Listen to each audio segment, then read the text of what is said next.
जिस कोरोना ने पूरी दुनिया को रोक दिया था, अब उसी की उत्पत्ति पर अमेरिकी फंडिंग का साया।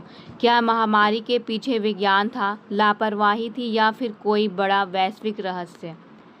खबरों में देखा जाए तो यहाँ पे दावा किया गया है कि कोरोना के लिए अमेरिकी जो वैज्ञानिक थी उन्होंने यहाँ पे फंडिंग की थी। क्या ये पूरा मामला अमेरिका के यहाँ पे सरकारी एजेंसी से जुड़ा हुआ है?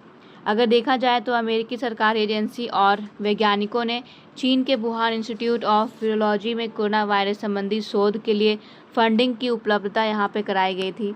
2026 में यहाँ पे ये मुद्दा फिर से सुर्खियों में आया हुआ है, जब अमेरिका में कुछ अधिकारियों और सांसदों ने आरोप लगाया है कि अमेरिकी टैक्स हटाओ के लिए पैसे से यहाँ पे ऐसे शोध की सहायता यहाँ पे मिली थी जो कि गेन ऑफ फंक्शन रिसर्च से जुड़ा हुआ था। आखिर में ये गेन ऑफ फंक्शन क्या होता है? ये एक ऐसा शोध होता है जिसमें वायरस की विशेषताओं को समझने के लिए उसकी संक्रामकता, उनके फैलने की क्षमता और अन्य गुणों का यहाँ पर अध्ययन किया जाता है। समर्थकों का तर्क है कि इससे भविष्य की महामारियों के लिए तैयारी बेहतर होती है, जिससे यहाँ पर कुछ जो आलोचक हैं उनका भी यहाँ पे कहना है कि इससे जैविक जोखिम भी बढ़ सकता है। आखिर फंडिंग यहाँ पर क्यों की गई थी? अमेरिकी संस्थानों का यहाँ पे कुछ अधिकारियों का तर्क है कि चमगादड़ में पाए जाने वाले कोरोना वायरस का अध्ययन करके भविष्य में आने वाली महामारियों की पहचान और रोकथाम यहाँ पे की जा सके। इस उद्देश्य से कुछ अनुदान शोध यहाँ पे संगठनों के माध्यम से चीन के शोध संस्थानों तक ये पहुँच गया था। अभी तक ये पूरा मामला साबित नहीं हुआ है कि क्या सच में कोविड-19 लैब से निकला था या फिर इसे अमेरिकी यहाँ पे वैज्ञानिकों के द्वारा फंडिंग के द्वारा यहाँ पे लाया गया था। यहाँ पे एक सर्वमान्य निष्कर्ष ये निकाला गया है कि ये प्राकृतिक उत्पत्ति था, जहाँ पे जानवरों से इंसानों तक ये संक्रमण फैल गया था। दूसरा, ये लैब के द्वारा यहाँ पे लीक हुआ था। कोरोना महामारी से जुड़ी हुई कुछ प्रमुख घटनाएं, जैसे कि सबसे पहले है दिसंबर 2019 की बातें, जब चीन के वुहान में अज्ञात निमोनिया जैसी मामले की पहचान हुई थी। फिर मार्च 2020 वर्ल्ड हेल्थ ऑर्गेनाइजेशन ने इसे कोविड-19 को वैश्विक महामारी के रूप में इसे घोषित किया था। भारत में पहला यहाँ पे मामला 30 जनवरी 2020 को केरल में पहला मामला यहाँ पे दर्ज किया गया था।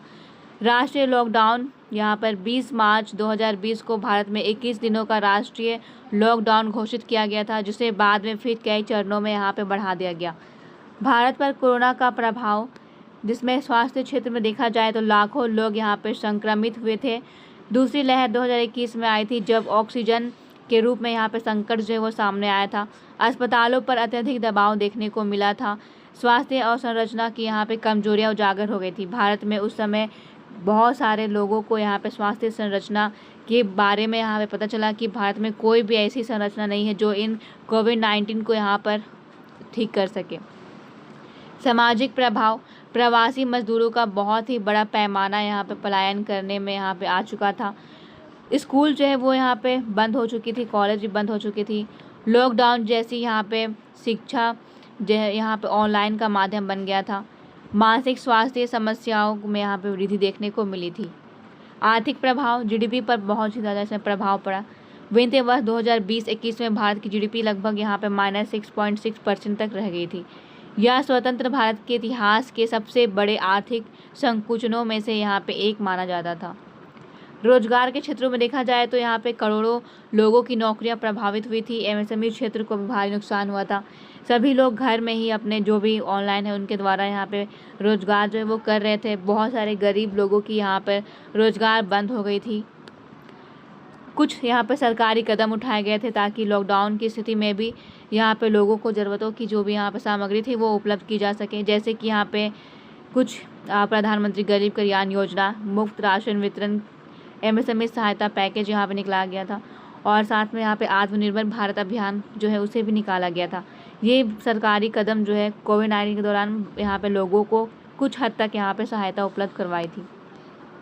लॉकडाउन के दौरान यहाँ पे स्थिति अगर देखा जाए तो बहुत ही ज़्यादा यहाँ पे दयनीय हो चुकी थी।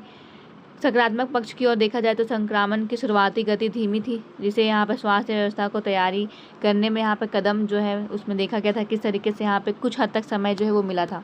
नकारात्मक पक्ष की ओर देखा जाए तो आर्थिक गतिविधियां यहाँ पे ठप हो चुकी थी, पूरा व्यापार यहाँ पे प्रभावित हुआ था, आपूर्ति श्रृंखला चैन जो है वो बाधित हो चुका था, प्रवासी श्रमिकों को भी यहाँ पे भारी कठिनाइयों का सामना करना पड़ा था। व्यापार देखा जाए तो ये इतना ज़्यादा गिर चुका था कि लोग यहाँ पे आर्थिक रूप से यहाँ पे कुछ मानसिक संतुलन जो उनका यहाँ पे बिगड़ चुका था। भारत में कौन कौन से वैक्सीन का प्रयोग किया गया था, अगर यहाँ पे देखा जाए तो सबसे पहले आता है कोवैक्सीन, जो कि यहाँ पे भारतबायोटेक.com के द्वारा विकसित किया गया था और ये भारत का स्वदेशी वैक्सीन था। उसके बाद कोविशील्ड, जो कि यहाँ पर ऑक्सफोर्ड जो एस्ट्राजेनेका तकनीक है उसके द्वारा यहाँ पे निकाला गया था। फिर यहाँ पे कुछ स्पुतनिक वी और यहाँ स्पुतनिक वी और यहाँ पे रूस के द्वारा जो विकसित किया गया था, और भी यहाँ पे कुछ महत्वपूर्ण वैक्सीन है। अगर हम महत्वपूर्ण बिंदुओं की बात करें तो ये हमें सबक मिलती है कि जो स्वास्थ्य पर आधारित सार्वजनिक निवेश था, साथ में यहाँ पे जो जैविक सुरक्षा का महत्व था, ये सारी चीज़ों में भारत को एक सबक मिली थी कि अपनी स्वास्थ्य जो संरचना है उसमें निवेश बढ़ाया जाए और संरचनाओं को यहाँ पे बेहतर किया जाए, ताकि भविष्य में अगर कोई भी महामारी आती है तो उसका सामना यहाँ पे करने के लिए भारत की जो यहाँ पे टेक्निकल है स्वास्थ्य क्षेत्र पर वो यहाँ पे सामना कर सके। महामारी की तैयारी यहाँ पे पूरे तरीके से यहाँ पे भविष्य में करने का यहाँ पे एक सबक मिला था।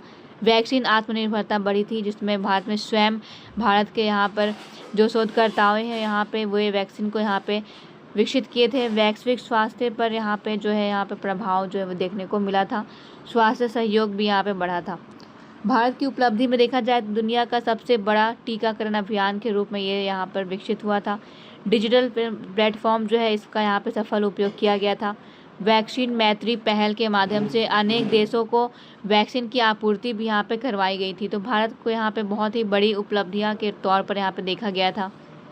निष्कर्ष के तौर पर अगर देखा जाए तो अमेरिकी वैज्ञानिकों के द्वारा कोरोना शोध फंडिंग का मुद्दा मुख्यतः यहाँ पे वायरस की उत्पत्ति और यहाँ पे गेन ऑफ फंक्शन से यहाँ पे जुड़ा हुआ था। ये पूरा जो मामला है इसमें बहुत ज़्यादा यहाँ पे बहस भी हुई थी। अभी तक ये निर्णायक रूप यहाँ पे सिद्ध नहीं हुआ है कि कोविड-19 किसी लैब से निकला था या फिर कोई यहाँ पे विवादित यहाँ पे जो मुद्दा है जैसे कि अमेरिकी फंडिंग का। जैव सुरक्षा, वैज्ञानिक पारदर्शिता और महामारी प्रबंधन पर वैश्विक बहस को यहाँ पे तेज गति जो है वो देखने को मिला था।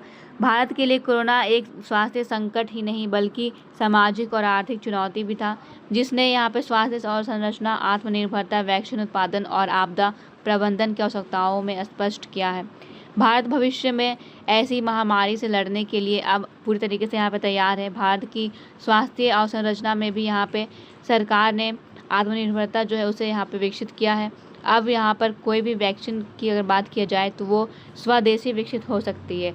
तो यहाँ पे भारत जो है एक यहाँ पर स्वयं अपने आप को स्वास्थ्य के क्षेत्र में यहाँ पर जो भी संकट है उनसे बचने के लिए अपने आप को आगे जो है वो अब बढ़ा चुका है।